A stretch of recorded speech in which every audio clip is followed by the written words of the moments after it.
Hey y'all, Greg here. I've had a couple people ask me, how do I set up my V control on my helicopters? How do I set my swash up, tail, so forth and so on? So I did a quick video on how I do it. There's probably a lot of different ways of doing it, a lot of different techniques, a lot of different methods, but what you're gonna see is the way I do it. And works pretty good for me. Maybe as I get to be a better pilot, I'll fine tune and improve my setup, but right now this works for me and does a pretty darn good job. So take a peek. If there's any comments, let me know. We'll see if we can't all get better together. Enjoy the video.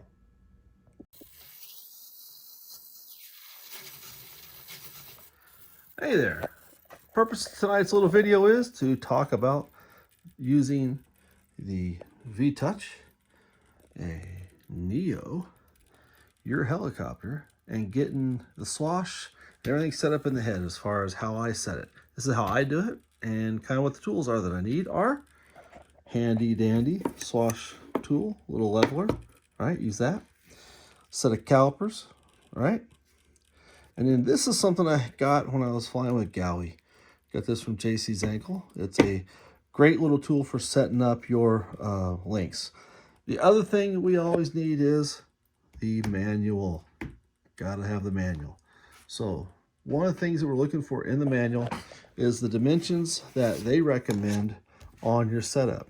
So specifically, they'll give you a dimension on your outside to outside for your links.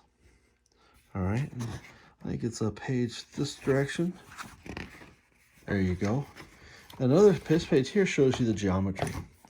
So it talks about the geometry you're trying to get from the servo to the swash ball, and then from the swash ball on up to the pitch control arms or the grip arms, right?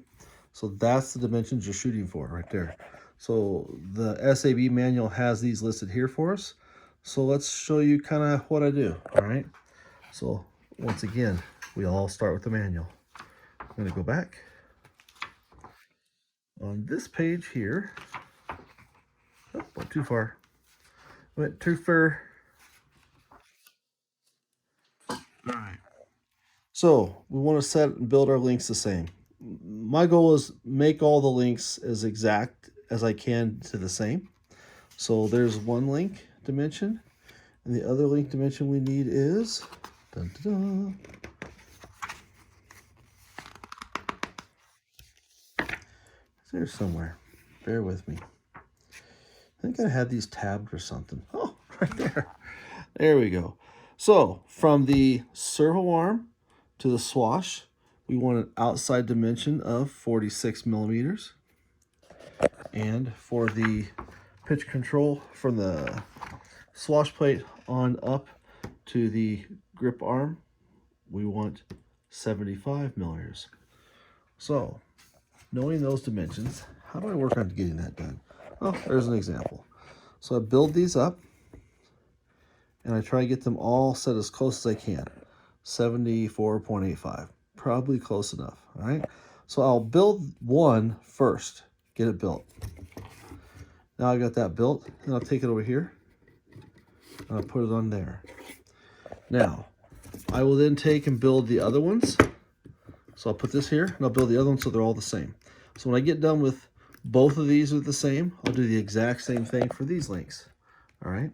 So that dimension here, I'll build that outside to outside. So all three of these links are the same. So once I got all three links the same, I've got these two links exactly the same using that tool. Now I've got a starting point for all my links. My next step is I want to level the swash. So let's go ahead and get this stuff out of the way. Move it all off to the side. Bring the handy dandy transmitter in. So here we go. So we're set up. Now I'm going to assume that in your setup, you've already gone through and got your servo arms on your servos at 90 degrees. Now, there's a lot of different ways of doing that.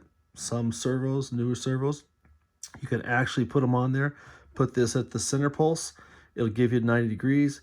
And if you're off just a little bit, because the tooth on the plastics and the tooth on the spline are not going to be exactly right, you can, on the servos themselves, zero that. So some of the newer servos zero that. What I'll do is on this helicopter here, because these servos run at an angle, they're not straight, they're angled in, You've got a little guide that SAB gives you that you can use to get those on as close as you can to that perpendicular and level as possible. So once I've got these on as level as I can get them, I know I'm gonna be off a little bit. That's what I'm using trim for. Okay, now, so I've got this all put together. Let's look at some of the menus. All right, so menu. I'm gonna go in here, edit model setup, start editing. Now, obviously, basic menus we've already talked about. I'm gonna assume you know this, so I'll do a real quick run through. I name my model. Face up, wire forward. That's referring to the Neo itself. That is the Neo facing up, and all of my wires pointing towards the front. All right, so that just helps you with the orientation of the gyro, so it knows what left is left and right, and so forth and so on. It gives you both the control and it's self-correcting. Clockwise main rotor. Yes, on this, the rotor runs clockwise, so we're just identifying that. In here, we have a 120-degree swash. So on this, it's HR3. The other cool thing about this is they give you this little diagram here. This diagram shows you what the servo numbers are. So we start at the very back servo, what you might call the elevator servo, which is the one close to the tail. That's servo 1, and you count 2 and 3, so you're going around the horn. So in this case, 1, 2, 3. So that way, this servo plugs into channel 1, this plugs into channel 2, this plugs into channel 3. So now you know how to get your wiring done. All right, so let's go back and look at that. Now, the next step is your directions. In my case, because this is a flying model, everything works. So up is up, down is down, left is left, so forth and so on. If you have a servo going the wrong direction, you give it a left, and instead of going left, it actually goes right. What you would do is, depending on which servo it is, servo 1, 1, 2, or 3, you could go here, and you could go select, and you could reverse those channels. So you can fix the servo that's going the wrong direction. You can fix the offending servo, correct it the right direction, and go back. Real quick, these ones that have a little tab, right here, see a little tab, a little colored corner. That pretty much means that a short press will give you one menu, a long press will give you a different menu, a more advanced menu. I'm not going to talk about that menu today. Trim, let's go back. So we'll do the touch on the trim. When you do touch on the trim, short touch, it goes into level mode. So it literally sends the center pulse frequency out to all 3 of those servos. So they're now going to be horizontal, or as close horizontal as you can get them when you put your splines on. And this is where we're going to start leveling our swash. The assumption being that if you're off just a little bit, this is where you're going to correct that. So if all those linkages are exactly the same, and you had all the servos exactly centered, then this thing would come out perfectly level. In my case, I'm going to be off a half a spline tooth here or there, so I had to adjust servos individually. So how do I know a level swash? Well, I got this handy tool here. Slides in there, put it in there, you line those little flats up with the bolts on the swash, and there you go. And I literally look at that as like a go, no go gauge, like a little feeler gauge, so we can look at that and make sure that swash is level, okay? In my case, obviously it's level because this is my flying machine. But if it was off, you would see gaps in there, okay? So I'll take that out because I want to bind it up. So if there were gaps in there, you would literally use this menu to adjust it. If you had a gap on the left side, in other words, the swash was kind of leaning to the right, you could go left aileron, right aileron, forward or backward in the elevator, front to rear, or you can go up or down. If it's just so tight that you got to raise that swash a little bit, bring that swash up or down. So that's the way that you can do it. Now, on the aileron, left and right, we'll move both ailerons. So if you give it a left command, you're going to move those 2. If you give it a forward or backwards, you're going to move those 2 in conjunction with that one.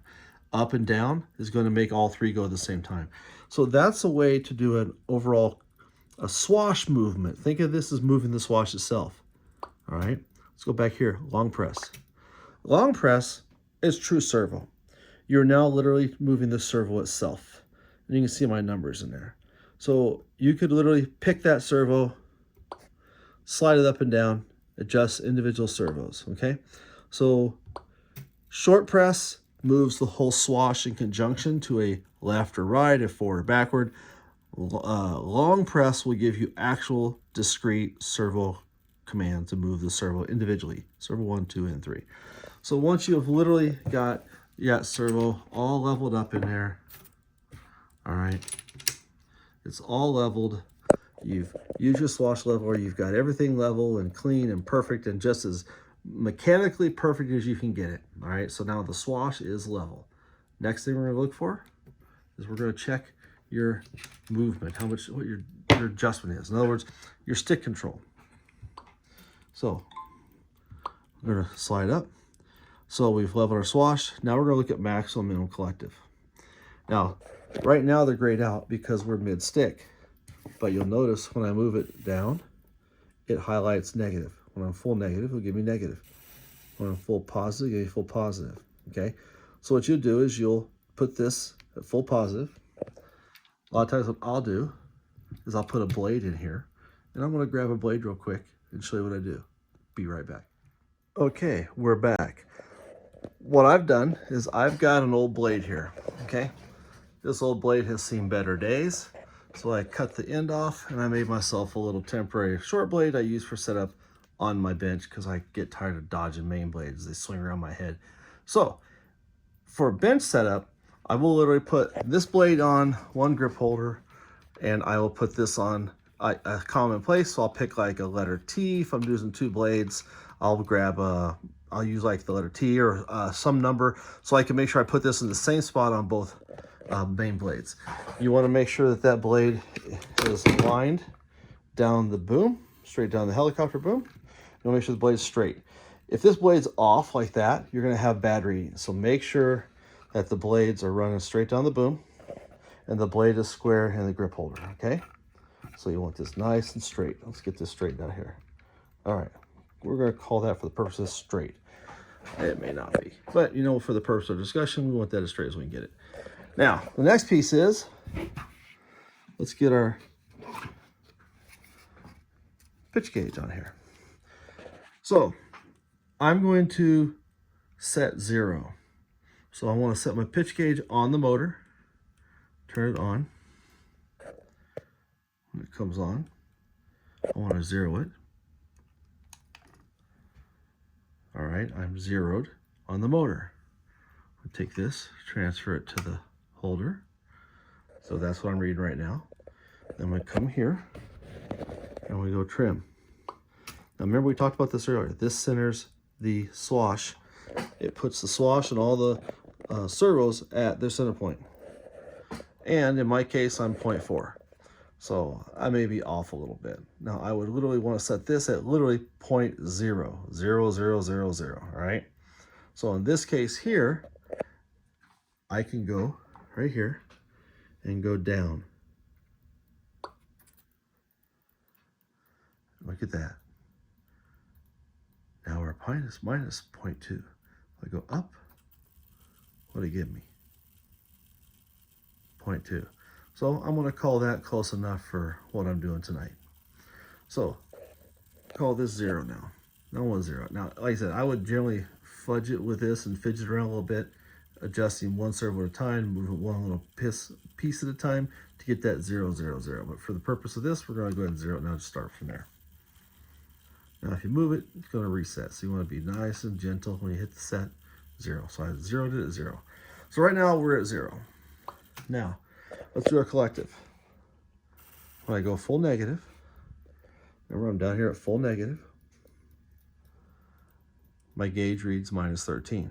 Now, if you want minus 12, minus 12 and a half, minus 13, you would adjust that number right there, that 94, to get your negative pitch that you want. Now let's go check positive. Positive. So now we have full stick up. That's an 87 number. Back look here. Now we're 13.4. So I want to lower that a little bit. So I'm going to lower that down.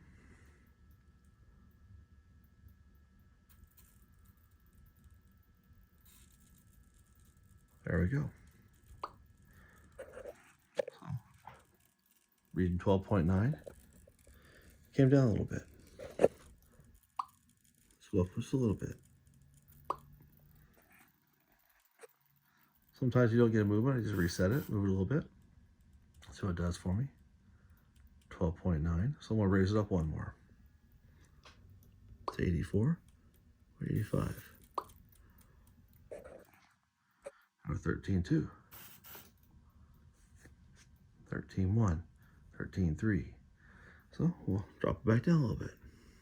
Like I said, I'm in no hurry. Fidget with it a little bit. 13.1 positive. Minus 13 negative. Check positive again. See, I'm going to call that pretty darn good. All right, so now I've set my full positive and negative collective. So now I've got a level swash. I've got my full positive, full negative. I'm even there as far as going up and down. Now I'm going to scroll to the next thing. The next thing is cyclic calibration. The Neo wants to see that when you go into this mode, it wants to see 8 degrees. So what you're going to do is you're going to come here and you're going to hit that number. It's going to move it to what it thinks is 8 degrees. In my case, we're reading 8.3. So we're going to lower that number a little bit. So raise it just lower a little bit. See what that comes up to. 8.0. All right. So we have now set our positive.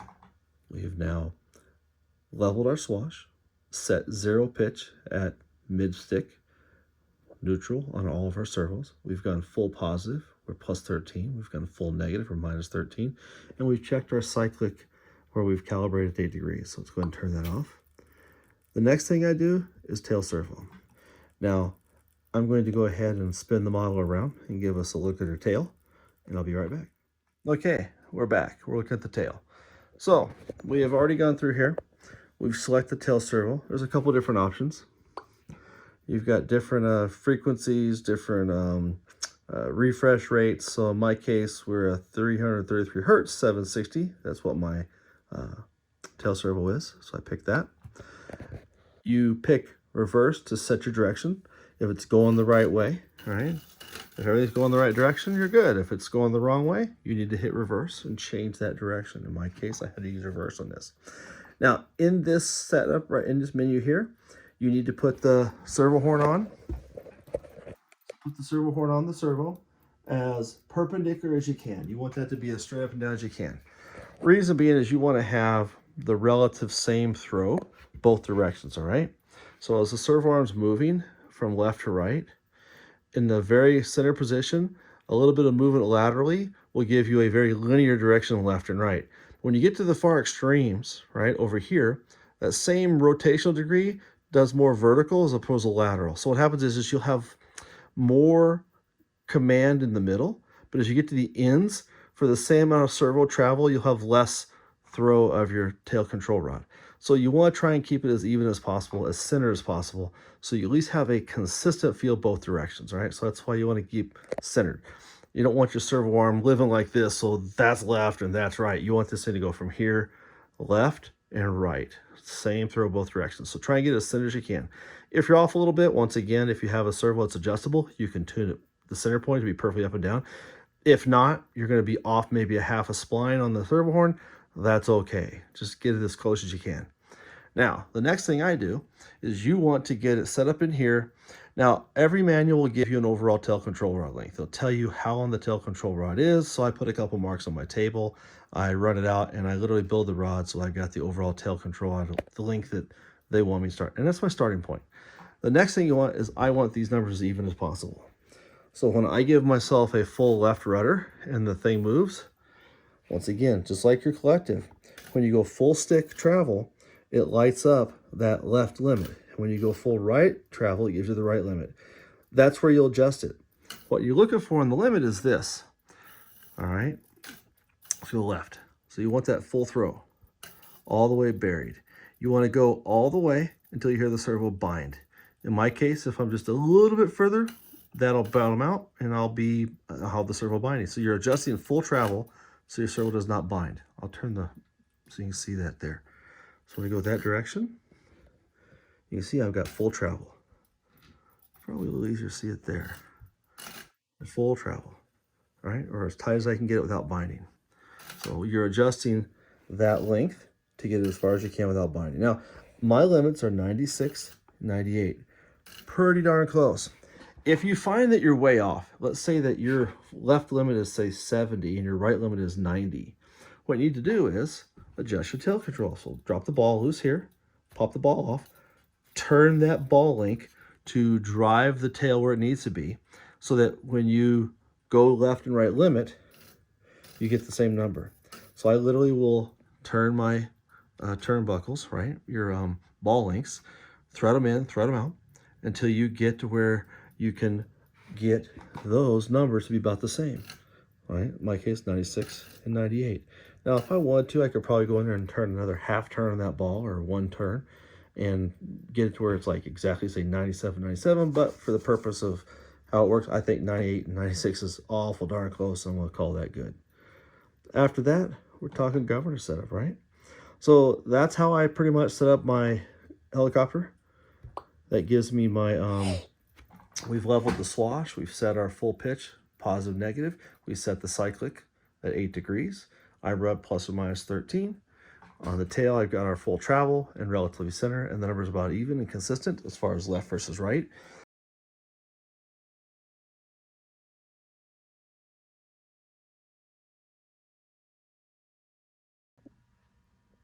Okay, we've now set up the swash plate. It's level.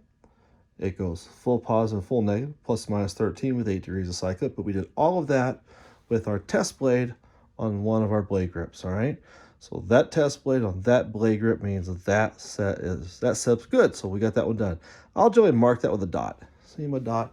So I've got the blade we did all the setup with marked with a dot. So I know that blade grip is all squared away, done, finished. Now the goal is to get the other blade to match. All right, so what I'll do, I go back, get the blades all mounted back up on the helicopter. We're good to go. I know that that blade grip is squared away. I will then take and put the pitch control, pitch gauge on that blade. I'll fire up the V control. I'll go to that trim where I know I'm at 0 degrees and everything's perfect. And I'll zero this out at that 0 degrees trim. So I know that this is now zeroed out. And then I will literally spin the blade around, put the front blade, this blade to the front, put this back on. It's 0. I know that's 0. I will generally, if I've done a good job and everything's squared away, this will almost be at 0. If it's off 0.2, 0.3, and that's merely, once again, back to probably just the difference between half a spline plus or minus, all right? So what do? I know that the other blade, when it's in this forward position, is at 0. So I want to get this one at 0 at this forward position. So I will take a handy dandy little bitty Allen wrench, and I'll go right here, and I can start it in the hole, get it in the hole, I'll shove it in there, and then with the radial on, so radial on, this is reading maybe 0.3, plus 0.3, minus 0.3, whatever it's at, it's going to be awful darn close. I will then lengthen or shorten this one a little bit. Half turn, tighten, half turn, loosen, and I will see what's happened to that number.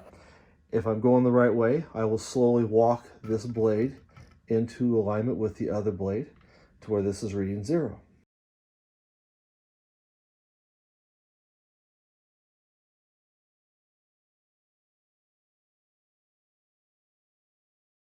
So what do I run? All right, on my electrics, I will run plus or minus 13. On my nitros, I'll run, depending on what I'm doing, I'll either run plus or minus 12 or plus or minus 12 and a half. If you want to know why we do that, check out our Maximum Collective video where we talk about nitro motors and what we'll do on the nitro motors for those helicopters as far as why we run, like, say, 12 degrees of pitch or 12 and a half versus 13. It's a philosophy, it's how it feels, but we go into a much more detailed explanation in that Maximum Collective podcast about nitro motors and tuning your helicopter for positive, negative, collective. All right, that's how I do it. If you have any questions, drop me an email, drop me a link below or a comment below, and I'll see if I can answer your questions. If I didn't cover something, let me know. If you want me to cover something more specific or more detail, let me know. Have yourself a great one and happy flying.